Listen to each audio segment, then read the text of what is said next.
400 வராது, 370 வராது, 300 வராது அப்படிங்கிறது தான் மோடி ஃபேக்டர்ஸே ஒத்துக்கிட்டாங்க. 2019 எலெக்ஷன்ல அவங்க ஜெயிச்சதுக்கு காரணம் என்னன்னு சொன்னா புல்வாமா அட்டாக். அங்க பாகிஸ்தானை எதிர்த்தே குண்டு போட்டாருப்பா, இந்தியாவை காப்பாதற்கு மோடியை தவிர யாருமே இல்லை அப்படிங்கிற மாதிரி ஒரு இல்லியூஷன் ஹேஸ் டு பி கிரியேட்டட்.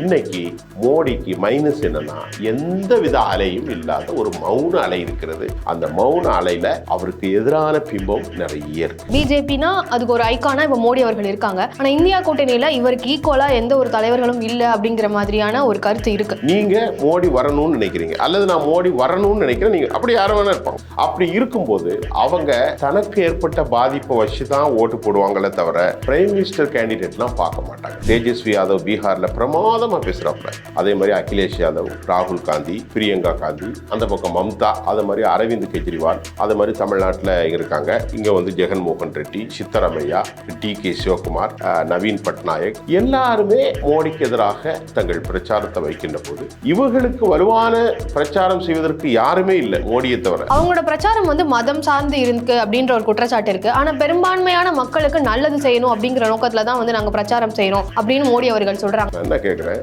இந்தியாவில் 20% முஸ்லிம்கள் இருக்கிறாங்க. 140க்கு 20%, 25 கோடிக்கு மேல 28 கோடி வரைக்கும் இருப்பாங்க. தலித்துகள் 35 கோடி இருக்கிறாங்க. கிறிஸ்தவர்கள், பார்சிகள், ஜெயினர்கள், சீக்கியர்கள் ஒரு 10 கோடிக்கு மேல இருப்பாங்க. இடதுசாரிகள், மதமற்ற இந்துக்கள் எல்லாரும் சேர்ந்த 100 கோடிக்கு மேல இருக்காங்க. பிஜேபிக்குன்னு எத்தனை பேர் இருக்காங்க? அப்படி இருக்கும்போது நீ இந்த நாட்டை ஹிந்துத்துவாவை மாத்துறது எப்படி சாத்தியமாகும்? சாதி கொண்டு வரக்கூடாதுன்னா ஒவ்வொரு சாதிக்கும் இடஒதுக்கீடு வந்துடும். எத்தனை தலித் இருக்கிறாங்க, எத்தனை ராஜ்பூத் இருக்கிறாங்க, எத்தனை கர்நாடகாவில் இருக்கும் லிங்காயத் இருக்கிறாங்க, உக்காலிகா இருக்கிறாங்க, தேவர் இருக்கிறாங்க, அப்படி வந்துடும். அதை அவங்க விரும்புறதில்லை. யாரு? பிஜேபி. அவங்க விரும்புறதெல்லாம் நீங்கள் அடிமைகளாகவே இருங்கள்.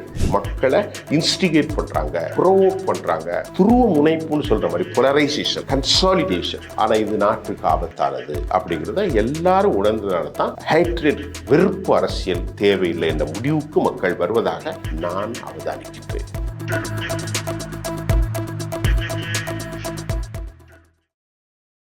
வாகை தமிழ் நேயர்களுக்கு வணக்கம். இன்று நம்ம நேர்காணல நம்மோடு இணைந்திருக்கிறார் ஊடகவியலாளர் திரு சுஃபியான் அவர்கள். வணக்கம் சார். வணக்கம் சார். இப்போ 4ஆம் கட்ட தேர்தல் முடிவடைந்து 5ஆம் கட்ட தேர்தல் வந்து நடைபெற்றுட்டு இருக்கு. ஸோ இந்த தேர்தலில் வந்து யாருக்கு வெற்றி வாய்ப்பு அதிகமாக இருக்கு? யாருக்கு வெற்றி அப்படிங்கிறத விட என்ன களச்சூழல் அப்படிங்கிறது ரொம்ப முக்கியமாக நம்ம பார்க்கணும். பொதுவாக செப்பாலஜிஸ்ட் அப்படின்னு சொல்லக்கூடிய பேர்லையும் பத்திரிகையாளர்கள், ஊடகவியலாளர் என்ற பேர்லையும் தன்னுடைய பொது கருத்தை வைப்பதை விட்டு தான் யார் ஜெயிக்கணும்னு விரும்புகிறாங்களோ அந்த கருத்தை வைப்பது நல்ல விஷயமா இல்லைன்னு நான் பார்க்குறேன். உண்மையிலேயே இந்தியாவை பொறுத்தவரை நரேந்திர மோடிங்கிற ஒரு பெரிய ஆளுமை, அதில் எந்த விதமான டவுட்டும் இல்லை. அவருக்குன்னு ஒரு தனியே ஒரு ஸ்ட்ரக்சர் உண்டு. அது எப்போ உடஞ்சிது அப்படின்ட்டு நான் பார்க்குறோம்னா கர்நாடகா எலெக்ஷனில் அது முடிஞ்சுது. அதுக்கு எப்படி உங்கள்கிட்ட ஆதாரம் இருக்குது அப்படின்ட்டு நீ என்கிட்ட கேட்டிங்கன்னா நான் என்ன சொல்லுவேன்னா, மைசூர் மாண்டியா பகுதிகளெல்லாம் ரோட் ஷோ நடத்தினதும் கூட கர்நாடகாவில் அவங்க ஆட்சி இழந்துட்டாங்க. அதுக்கப்புறம் எதிர்பார்க்கப்பட்ட ஒரு பெரிய நிகழ்வுகள் நடந்துச்சு. 3 ஸ்டேட்டு, 5 ஸ்டேட்டில் மிசோரம், ராஜஸ்தான், மத்திய பிரதேஷ், தெலுங்கானா மற்றும் சத்தீஸ்கர். இதில் நீங்கள் பார்த்தீங்கன்னா தெலுங்கானாவில் காங்கிரஸ் ஜெயிச்சுது கடந்த முறை.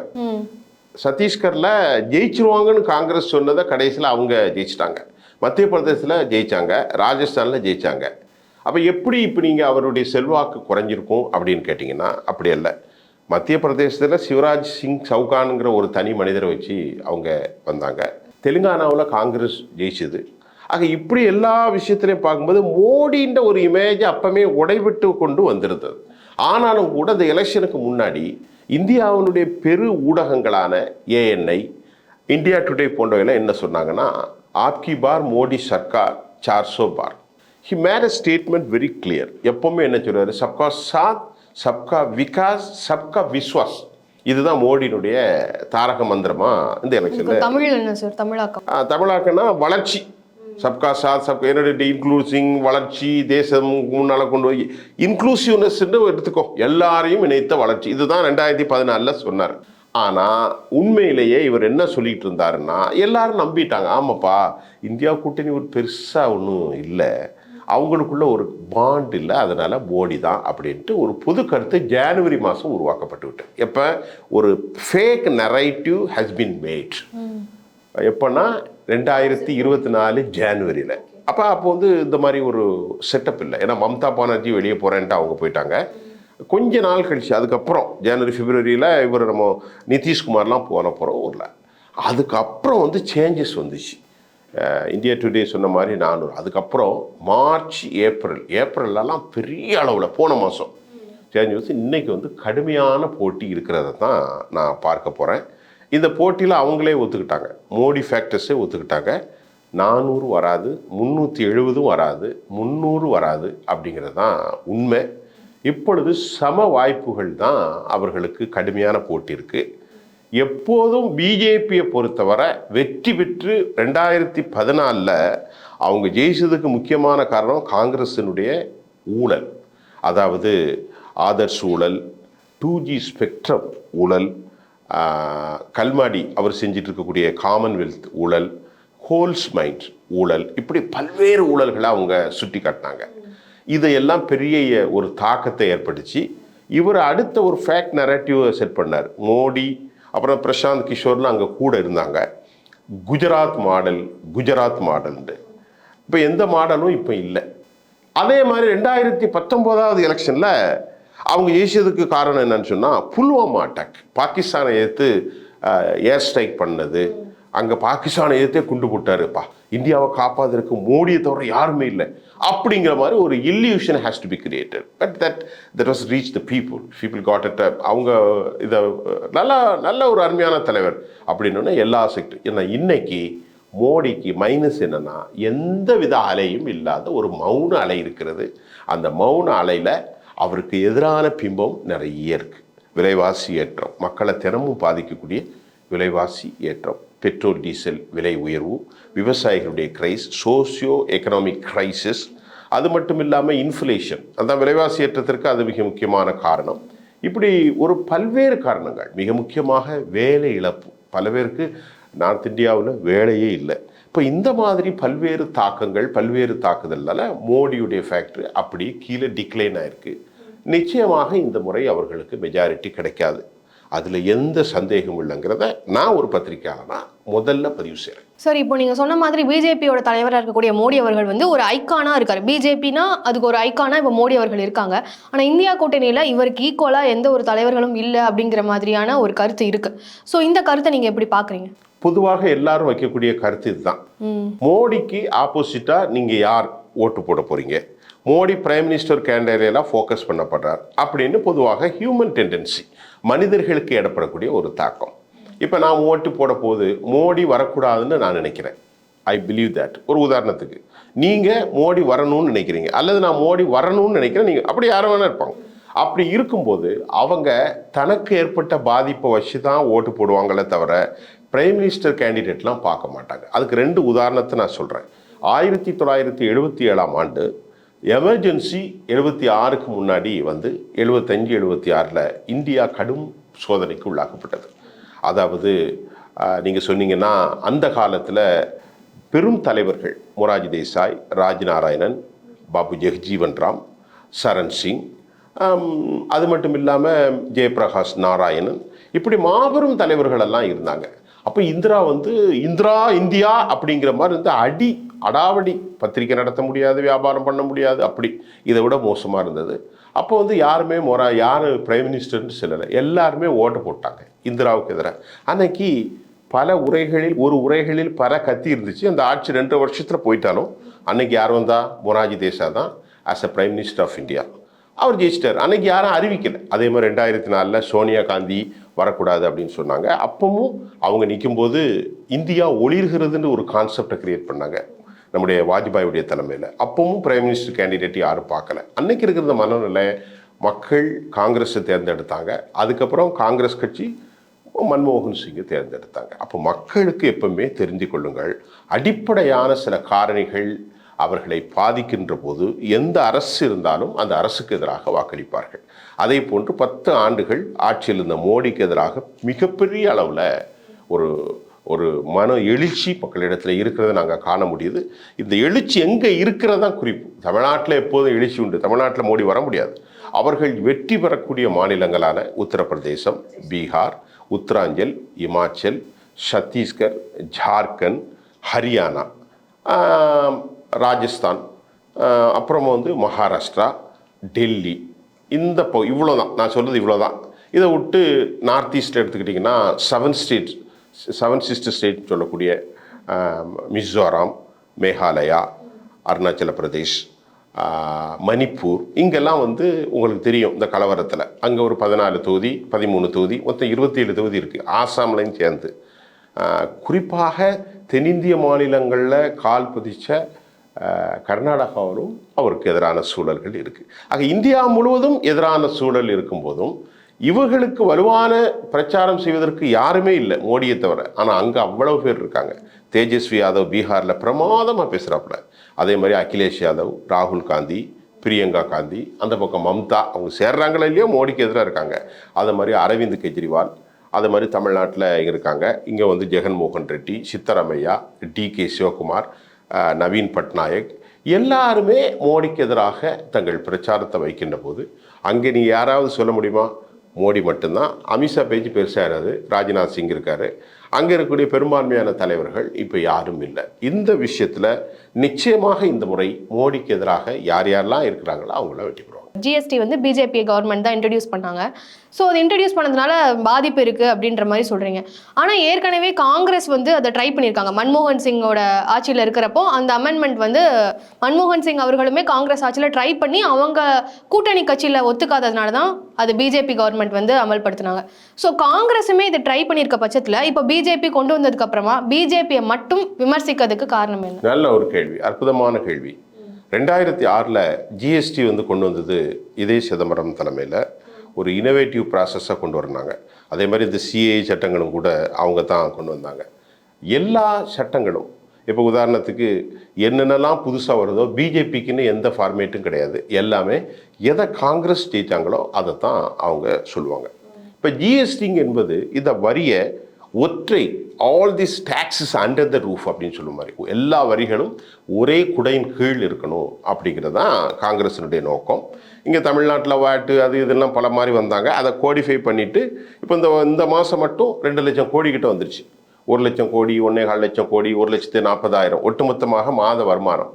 அதை பார்த்தீங்கன்னாலே ஒரு வருஷத்துக்கு 20 லட்சம் கோடிக்கு மேலே அந்த வருமானம் வந்துடும். ஆனால் அது யார் எதை செய்தாலும் அது எப்படி செய்கிறார்கள் என்ற நோக்கத்தை நம்ம அதை முக்கியமாக பார்க்கணும். எப்படின்னு கேட்டால் 5%, 8%, 12, 18, 28%. அதை விளங்குற மாதிரி சொன்னால் ஒரு பொருளை வாங்கினீங்கன்னா அந்த பொருளுக்கு உற்பத்தி ஒரு மைன்ஸ்லேருந்து எடுக்கிறீங்கன்னு வைங்களேன். அதாவது மைன்ஸில் என்ன சொல்கிறது தமிழில், இந்த சுரங்கத்திலேருந்து எடுக்கிறது, அதுக்கு ஒரு வரி. அதுக்கப்புறம் அது கொண்டு போய் உற்பத்தியில் ஒரு வரி, அந்த உற்பத்தியிலேருந்து செஞ்ச பிறகு அதை கொண்டு போகிறதுக்கு ஒரு வரி, கடைசியில் ஒரு வரி. ஆக இது எவ்வளோ பெரிய தாக்கம்னா 100 ரூபாய்க்கு ஒரு பொருள் கிடைக்கின்றது என்றால் அதை 500 ரூபாய்க்கு 450 ரூபாய்க்கு மக்களுக்கு போய் சேர்க்கின்றது. இடையிலே இந்த 400 ரூபாய் கொள்ளையடிக்கப்படுகின்றது. கடைசியில் பாதிப்பு யாருக்கு வருதுன்னா சாமானியர்களுக்கு ஏற்படுகிறது, வியாபாரிகளுக்கு ஏற்படுது. 28%, 4%, 2% இருந்தது. ஆனால் அதை ஒரு 8 ஆக்கி 12 ஆக்கி 18 ஆக்கி. ஆக பிஜேபி கொண்டு வந்து இவ்வளவு பெரிய மோசடி செஞ்சிருக்கிறாங்க. ஆனால் காங்கிரஸ் இன்ட்ரடியூஸ் பண்ணாங்க.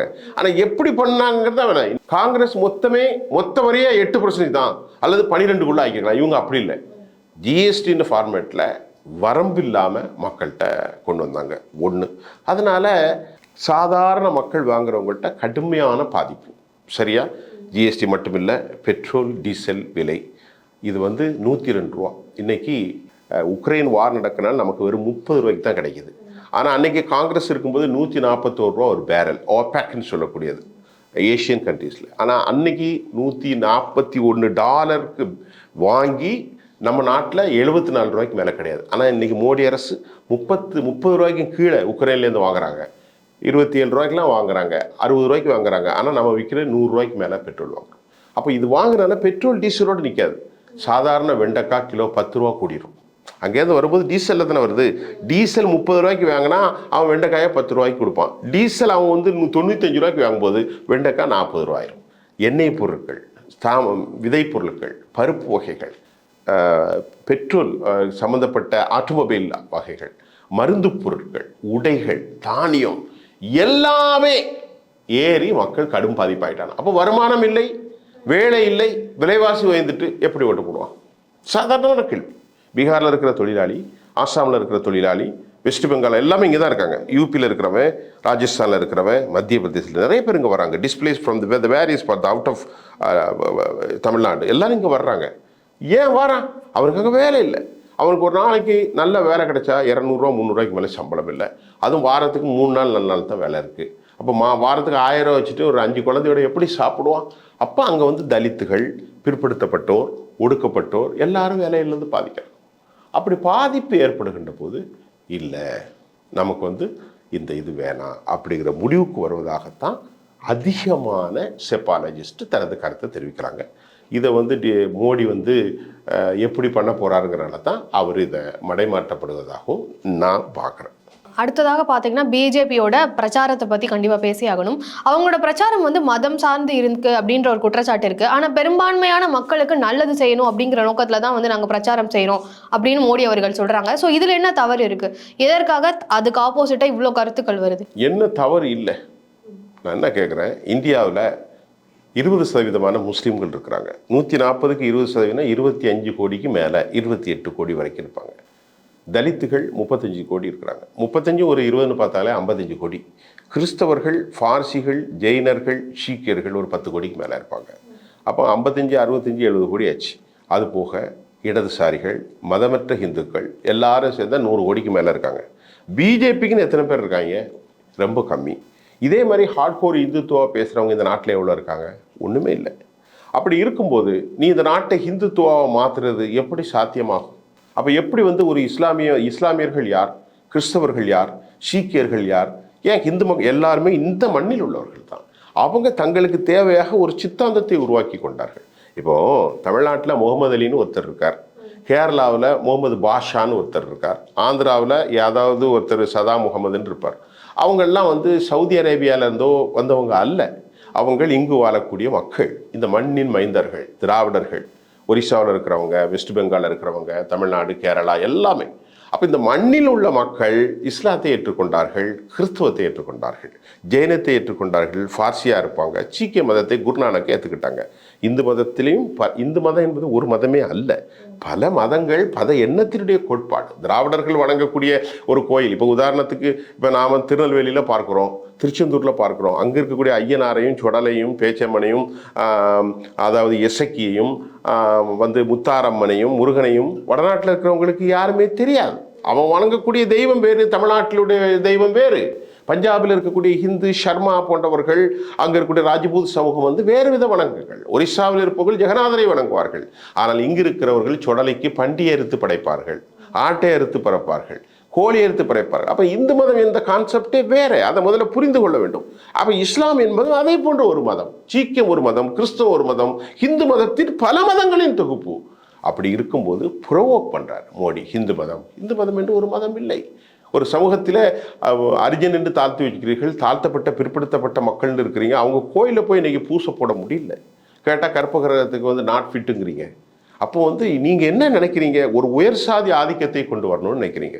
பின்ன எப்படி இந்தியாவில் இருக்கக்கூடிய முஸ்லீம்களை நீங்கள் வந்து இந்த மாதிரி பேசுவீங்க? அதனால் மக்கள் நல்லா புரிஞ்சிருக்கிறான். சில காலங்களில் 50 ஆண்டுகளுக்கு முன்பு, 30 ஆண்டுகளுக்கு முன்பு, ஏன் ஒரு 10 ஆண்டுகளுக்கு முன்பு 2014 இதெல்லாம் புரியாத மக்கள் இப்போ புரிஞ்சிருக்கிறதாகத்தான் நான் பார்க்குறேன். இது வந்து பொலிட்டிக்கல் மோட்டிவான ஸ்பீச்சு. மக்களை இன்ஸ்டிகேட் பண்ணுறாங்க, ப்ரோவோக் பண்ணுறாங்க, துருவ முனைப்புன்னு சொல்கிற மாதிரி பொலரைசேஷன், கன்சாலிடேஷன். ஆனால் இது நாட்டுக்கு ஆபத்தானது அப்படிங்கிறத எல்லாரும் உணர்ந்ததுனால தான் இன்றைக்கி அவருக்கு எதிராக ஒரு ஆன்டி இன்கம்பன்சின்னு சொல்கிறது. 10 வருஷம் நீ ஆண்டது போதும், விலைவாசியிலிருந்து எல்லாமே பாதிக்கப்பட்டு இப்போது வெறுப்பு அரசியல் வருகிறது. ஹெட்ரேட், டிஸ்லைக், டிஸ்ஹிஸ்ட்னு சொல்கிறது. அருவருப்பான, டிஸ்லைக், விரும்பத்தகாத, ஹேட்ரேட், வெறுப்பு அரசியல் தேவையில்லை என்ற முடிவுக்கு மக்கள் வருவதாக நான் அவதானிக்கின்றேன். சார், பிஜேபியில் பார்த்தீங்கன்னா திரௌபதி முர்மு, எல் முருகன் போன்ற தலைவர்கள் எல்லாம் கொண்டு வந்திருக்காங்க. அவங்க வந்து தலித் அப்படின்னு சொல்லியிருக்காங்க. ஸோ இப்போ காங்கிரஸில் பார்த்தீங்கன்னா அந்த மாதிரி யாருமே இல்லை. ஒரு சொல்றதுக்கு கூட எந்த தலைவர்களும் அந்த பட்டியலின சமுதாயத்திலேருந்து வரல. ஸோ இதை நீங்கள் எப்படி பார்க்குறீங்க? இது ஒரு நல்ல கேள்வி. இன்றைக்கு காங்கிரஸ் முதல்ல ஆட்சியில் இல்லை. இப்போது திரௌபதி முர்மு இன்னைக்கு பிரசிடெண்ட்டாக இருக்கிறாங்க. தமிழ்நாட்டில் எல் முருகன் இருக்கார். ராம்நாத் கோவிந்தன் இருந்தாருன்னா அவங்ககிட்ட அரசு இருந்துச்சு, அதிகாரம் இருந்துச்சு. அதனால் ஜனாதிபதியாக திரௌபதி முர்முவை அவங்க கொண்டு வந்தாங்க. அதே மாதிரி எல் முருகன் தமிழ்நாட்டில் கொண்டு வந்தாங்க. அதை போன்று நீங்கள் சொன்ன மாதிரி ராம்நாத் கோவிந்தை கொண்டு வந்தாங்க. காங்கிரஸ் 10 வருஷம் ஆட்சியில் இல்லை. காங்கிரஸில் யார் இருக்கிறாங்கிற கேள்வியே முதல்ல சரியில்லைன்னு நான் நினைக்கிறேன். ஆனால் நீங்கள் கேட்ட கேள்வி ஒரு நெறியாளராக சரிதான். காங்கிரஸ் கட்சி தலித்துகளுடைய கட்சி தான். இன்னைக்கு காங்கிரஸ் கட்சியினுடைய தலைமை பொறுப்பில் இருக்கக்கூடிய மல்லிகார்ஜுன கார்கே, அதே மாதிரி கர்நாடகாவில் இருக்கக்கூடிய பிரியங்கா கார்கே, இப்படி தமிழ்நாட்டில் இருக்கக்கூடிய செல்வ பெருந்தகை எல்லாருமே தலித் சமூகத்தை சார்ந்தவர்கள் தான். ஒரு காலத்தில் காங்கிரஸ் கட்சி தலித்துகளும் இஸ்லாமியர்களும் பிராமணர்களின் முகமாகவே இருந்துச்சு.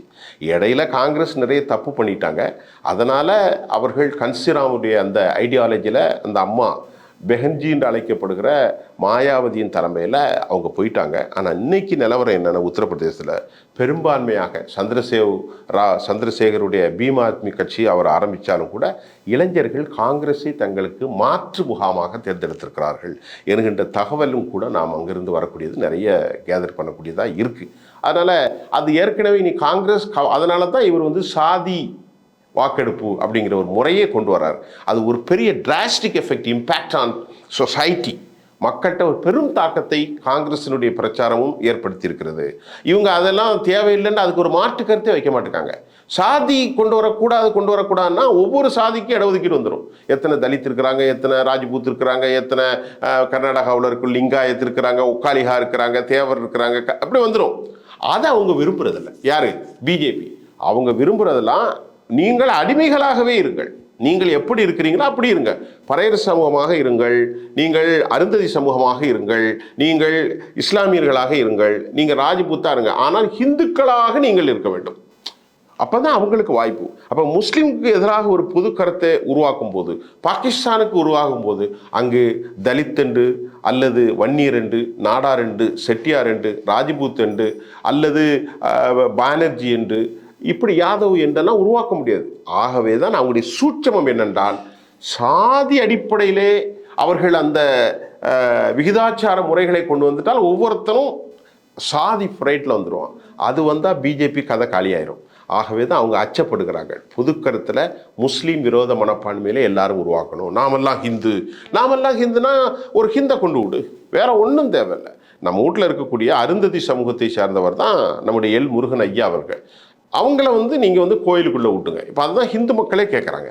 அவர்கள் பூஜை பண்ணால் சாமி கேட்க மாட்டாரா? இல்லை, பிராமணர்களும் மற்றும் உயர் சாதின மக்களும் தான் அதை சொல்வதற்கு தகுதிங்கிறாங்க. அப்படித்தான் மனு எழுதி வச்சிருக்கிறாங்க. ஏன்னு கேட்டால், சிலவங்கள்ட்ட கேட்டால் ஏன் அப்படி மற்றவங்களாம் இல்லைங்க, அவங்க 10 வருஷமாக அந்த சாஸ்திரங்களை படிக்கணும், ஆகம விதிகளை படிக்கணும் அப்படிங்கிறாங்க. ஏன் எல்முருகனோ அவருடைய பேரனோ பேத்தியோ பிள்ளைகளோ 10 வருஷம் படித்தா வரமாட்டாங்களா என்ன? கண்டிப்பாக வருவாங்க. ஆக அவங்களுடைய மனு என்று சொல்வது சுயம் சேவக் என்பது இதை பற்றி பேசவே மாட்டாங்க. சாதியை பற்றி பேச மாட்டாங்க, சாதிவாரி இடஒதுக்கீடை பற்றி பேச மாட்டாங்க. ஒன்று மட்டும்தான் பேசுவாங்க, முஸ்லீம்களை பற்றி பேசுவாங்க, இந்தியாவை பற்றி பேசுவாங்க, சைனாவை பற்றியும் பேச மாட்டாங்க, பாகிஸ்தானை பற்றி பேசுவாங்க, ஆக்கிரமிப்பு காஷ்மீரை பற்றி பேசுவாங்க. இது எல்லா மக்களுக்கும் இப்போ கொஞ்சம் கொஞ்சமாக தெரிஞ்சு வருது. வலைத்தளங்களில் மேலே திருவுரதிங்கிற ஒருத்தர் இதை தான் போட்டுக்கிட்டு இருக்கார். நீங்கள் வெளிநாட்டிலேருந்து ஹரியானாலேருந்து 2 கோடி 3 கோடி பேர் அதை டெய்லி பார்த்துக்கிட்டு இருக்கிறாங்க. இப்படிப்பட்ட சூழ்நிலை தான் இன்றைக்கி ஒரு மாற்றமான களம் இந்தியாவில் உருவாயிருக்கு. சார், தேர்தல் வாக்குறுதிகள் அப்படின்னு பார்க்குறப்போ இந்தியா கூட்டணியிலேருந்து பல தலைவர்கள் இருக்காங்க. பல தலைவர்களுமே அவங்களுக்கு ஒவ்வொரு மாநிலத்திலையுமே வாக்குறுதிகள் கொடுத்துட்டு இருக்காங்க. ஸோ இந்தியா கூட்டணி வெற்றி பெற்றால் எந்த வாக்குறுதிகளை நடைமுறைக்கு கொண்டு வர முடியும்? இது ஒரு நல்ல கேள்வி. இது நான் ஏற்கனவே சொன்ன மாதிரி 1977 மொராஜி தேசாய் எந்த வாக்குறுதியும் கொடுக்காமல் எல்லாரும் தனித்து நின்று ஜெயிச்சு எப்படி வந்தது, அதே போன்று ஒரு சூழல் உருவாகும். இன்னைக்கு தமிழ்நாட்டில் ஸ்டாலின் ஒரு வாக்குறுதியை கொடுத்துருக்காரு, ஒரு மேனிஃபெஸ்டேஷன். நாங்கள் ஆட்சிக்கு வந்தால் கல்வியை பொது இதில் கொண்டு வருவோம், நாங்கள் ஆட்சிக்கு வந்தால் பெட்ரோல் விலையை குறிப்போம். அதே மாதிரி ராகுல் காந்தி மிகப்பெரிய வாக்குறுதி, இன்னைக்கு பேசப்படக்கூடிய வாக்குறுதியே ராகுலுடைய வாக்குறுதி. ஒரு பெண்ணுக்கு மாதம் 8,500 ரூபாய், 8,000 ரூபாய், ஆண்டுக்கு 96,000லேருந்து 1 லட்சம் வரை. இது ஒரு பெரிய அளவில் பேசப்படுகின்றது. ஆக இப்படி பல்வேறு விவகாரங்களை, ஜிஎஸ்டியை நான் கோடிஃபை பண்ணுவேன், தலித் மக்களுக்கான இது வேலை வாய்ப்பு கொடுப்பேன், முதல்ல வந்த உடனே 30 லட்சம் வேலை வாய்ப்புகளை நான் ஃபில் பண்ணுவேன், அக்னிவீர் திட்டத்தை எராடிகேட் பண்ணுவேன், எல்லோருக்கும் இந்தியாவுடைய இராணுவத்தோடு. இப்போ பார்த்தீங்கன்னா அங்கே உள்ள ஒரு ராஜ்பூத்துக்கோ அல்லது ஒரு சீக்கியருக்கோ அல்லது யூபி, ராஜஸ்தான், யூபி, மத்திய பிரதேசத்துலாம் ஒரு இராணுவ பணிகளில் அதிகமாக இருப்பாங்க. அப்போ அவங்க இராணுவ பணிகளை இவங்க என்ன சொல்கிறாங்க, 4 வருஷம் மட்டும்தான் இருக்கணும், அதுக்கப்புறம் உனக்கு வந்து எதுவுமே கிடையாது, போ வேறு வேலை பாருங்கிறாங்க.